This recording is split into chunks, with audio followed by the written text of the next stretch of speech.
body beneath the ice. Episode 2.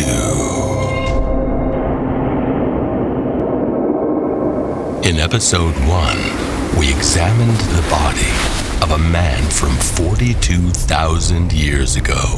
He was found in the melting Motzi glacier, high in the Italian Alps, and named Motzi by the research team who discovered him.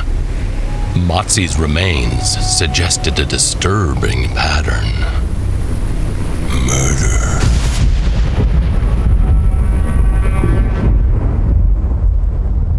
This is Hothead Horrors. Sonic horror and true crime. Close your eyes and listen to the dark.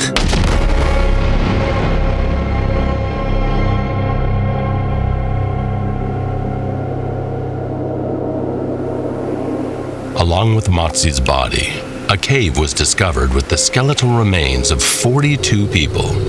On one of the cave walls, a symbol was found that matched a symbol from a pouch that was found on Motzi's remains, a circle with a downward arrow.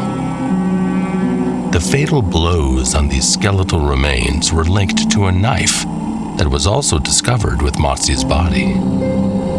It seemed to the team that Motzi had placed these remains in this cave in a pattern of predatory and homicidal ritual, killing these poor souls one by one over decades for reasons unknown.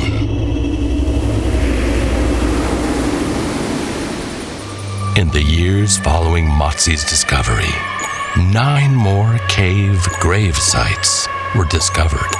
Each one had the same symbol, a circle with a downward arrow, and each cave had the remains of 42 individuals. In all of these caves, one of the 42 skeletons had a finger removed. This also tied Motzi to these cave death sites, as he was found wearing a necklace of 42 human finger bones. Trophies? The research team realized that the stone with 42 notches on it that was also found in Motzi's belongings was a tally, a score, but not of 42, but rather 420, 10 death sites with 42 skeletons in each. This would make Motzi the biggest serial killer of all time. Anthropologists began mapping early human encampments from the same time period of Motzi, but the sites weren't close together. They stretched across hundreds of miles. Something unusual appeared in early human markings near these sites. Primitive carvings that were unlike any other known up until this time. Symbols repeated across regions. A translation expert was brought in to decipher these markings. It's not a language. It's a warning.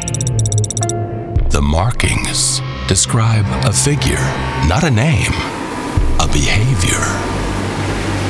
Murder. They were a warning when the killer was near.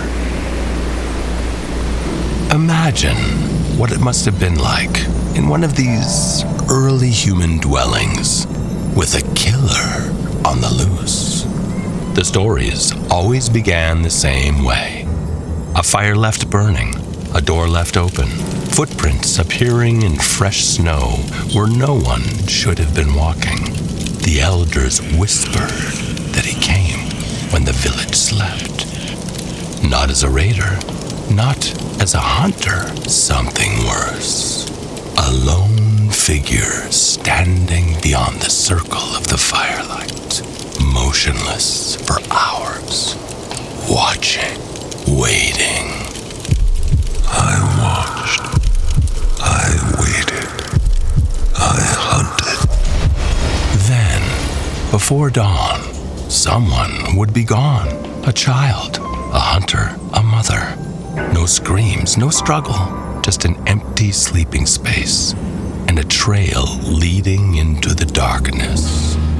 The brave followed those trails. Few returned. The villages began posting guards. They built larger fires. They moved their camps. It never mattered, because Motzi wasn't hunting a village.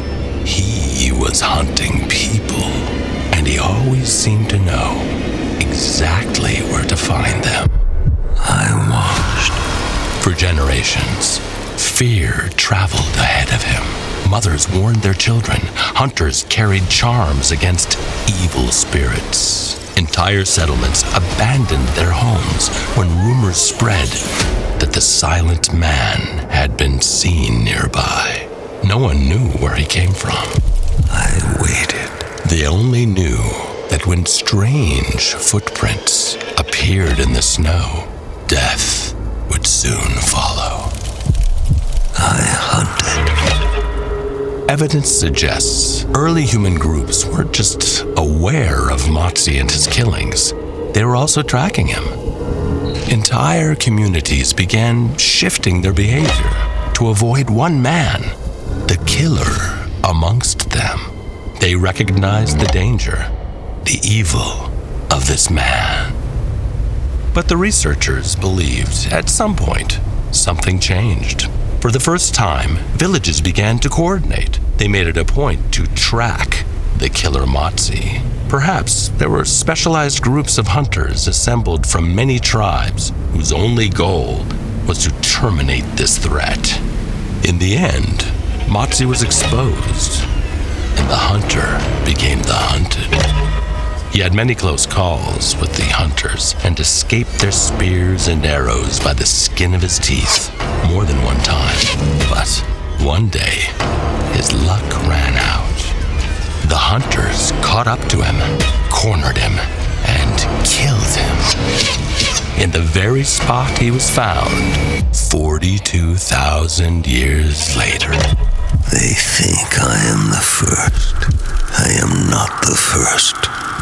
I am not the last. I am the pattern. Then came the discovery that changed the investigation. We found similar trauma patterns in regions with no known contact. Different continents, different time periods, same behavior. It's not just him. At this point, researchers were forced to consider that Motzi was not alone. When the ice covered me, I remained in stories, in shadows, in dreams, in the minds of those who looked at another human being and saw prey.